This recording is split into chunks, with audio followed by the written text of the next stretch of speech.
Begini nasib Hakim Etik Purwaningsih jika PK terpidana kasus Vina dikabulkan Ma. Permohonan peninjauan kembali, PK. 6 terpidana kasus Vina Cirebon tinggal menunggu waktu diputuskan Mahkamah Agung, setelah seluruh rangkaian persidangan selesai pada Jumat, tanggal 27 September tahun 2024. Mantan Hakim Agung Gayus Lumbun memastikan keputusan PK terpidana kasus Vina Cirebon ini bisa jadi membebaskan terpidana, meringankan hukuman, atau menolak permohonannya. Di PK tidak boleh menambah hukum, boleh meringankan, bahkan membebaskan, terang Gayus Lumbun dalam dialog di Nusantara TV pada Senin, tanggal 30 September tahun 2024. Bagaimana kalau nantinya permohonan terpidana kasus Vina ini diterima Mahkamah Agung? Dikatakan Gayus, secara teoritis, sistem hukum di Indonesia untuk menganut Integrated Criminal Justice System. Artinya, jika ada yang salah, tidak bisa dibebankan pada salah satu aparat penegak hukum, tapi mulai penyidik, penuntut umum, hakim hingga lapas semua terlibat.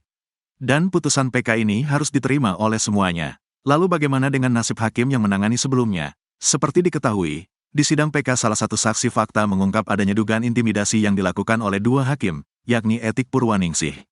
Terkait hal ini, Gayus mengungkapkan, secara aturan, pihak yang merasa dirugikan bisa melaporkan ke Mahkamah Agung atau langsung ke Ketua Dewan Pengawasan. Nanti akan ditindak, katanya. Selain itu, juga bisa melapor ke Komisi Yudisial, KY, jika itu berkaitan dengan perilaku hakim yang tidak tepat. Juga bisa ke Bawas yakni lembaga MA di luar pengadilan. Akan ada tindakan, tegasnya. Sejalan dengan Gayus, pakar hukum pidana Teuku Nasrullah mengatakan, terkait hakim, ada pengawasan internal dan eksternal, terkait dugaan hakim kasus Vina yang melakukan intimidasi atau memberikan statement yang tidak sesuai. Menurut Nasrullah, hal itu lebih tepat dilaporkan ke KY. Sementara jika berkaitan dengan materi putusannya, maka ada mekanisme pengawas vertikal mulai dari tingkat pertama, PN, banding, kasasi hingga PK. KY harus bergerak, dan MA pun harus bergerak, katanya. Nasrullah mengingatkan agar dalam hal ini, jangan sampai keputusan antara MA dan KY bertolak belakang. Iya itu dikoordinasikan dengan baik. Kita tidak mau melihat drama-drama perilaku hakim, antara KY dan MA saling serang menyerang bertolak belakang dalam kehidupan bernegara awal lagi di bidang hukum, ungkapnya. Sebelumnya, nama Hakim Etik Purwaningsih kembali mencuat di sidang peninjauan kembali, PK, terpidana kasus Vina di Pengadilan Negeri, PN, Cirebon pada Rabu, tanggal 25 September tahun 2024. Nama Hakim Etik Purwaningsih diungkap Titin Prialianti saat dihadirkan sebagai saksi sidang PK 6 terpidana kasus Vina Cirebon.